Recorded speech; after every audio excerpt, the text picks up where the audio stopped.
Alright, we're going to try a screencast to explain Pythagorean theorem. Obviously you learned Pythagorean theorem last class, and we used it to find either the hypotenuse or the leg of a right triangle. Once again, we're also going to make sure we simplify the side or the hypotenuse of a right triangle by simplifying the radical.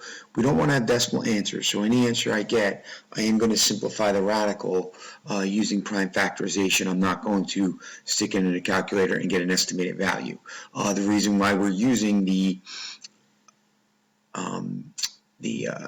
simplified version of the radical by breaking it down through prime factorization is it allows me to simplify it while keeping an exact answer. You take the radical of a number in the calculator, you're still getting an estimate. So we want to keep our answers exact. So any radicals I get here, I am going to simplify using the prime factorization method. So let's get started. Obviously we did Pythagorean theorem last class. So now we're going to use Pythagorean theorem to help us find a leg of a right triangle so we can find the area of that triangle. So if we look in this first triangle here, one of our legs is 3 and our hypotenuse is 5. So while the hypotenuse has nothing to do with finding the area of a triangle, we can use it to help us find our side. And that's what we're going to do here. We're going to do 3 squared plus x squared equals 5 squared. 3 squared is 9. My 5 squared is 25. And when I subtract 9 on both sides, I get x squared equals 16. And my x is 4. So this BC side here is 4.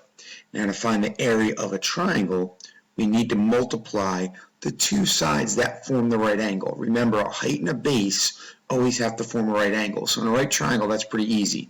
It's the two legs of a right triangle being 3 and 4. And we get the 4 through Pythagorean theorem. So the area is simply just 3 times 4 divided by 2, which is 6. Using our area of a triangle formula, which you should have learned really back in 5th grade, and it's something we should be aware of, that the area of a triangle is the base times the height divided by 2.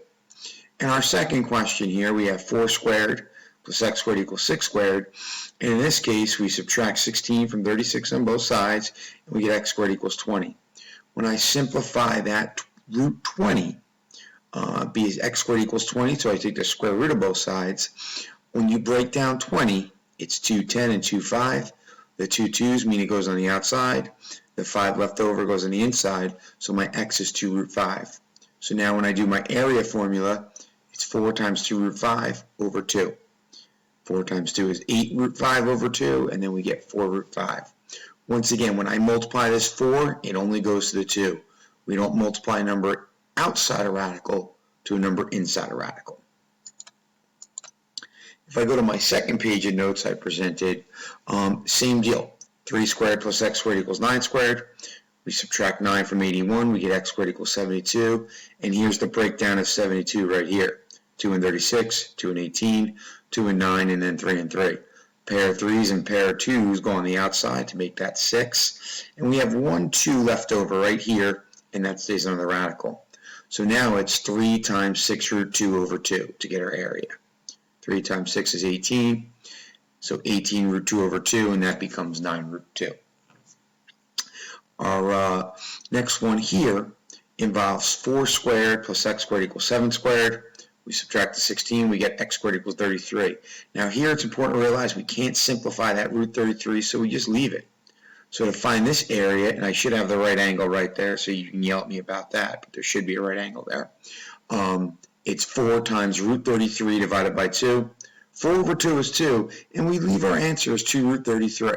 Don't give me a decimal, just leave it as 2 root 33. Here, it's a little more of a complicated question, but 3 squared plus 4 squared equals 5 squared, so this side is 5. 5 plus 8 is 13. 5 squared plus 12 squared is 13 squared as well. But in terms of that, in these two triangles, we really don't need even Pythagorean theorem. 3 times 4 divided by 2, 5 times 12 divided by 2, and when I add those two together, we get 36. So those are the notes in terms of finding the area of a triangle and using Pythagorean theorem to help us out.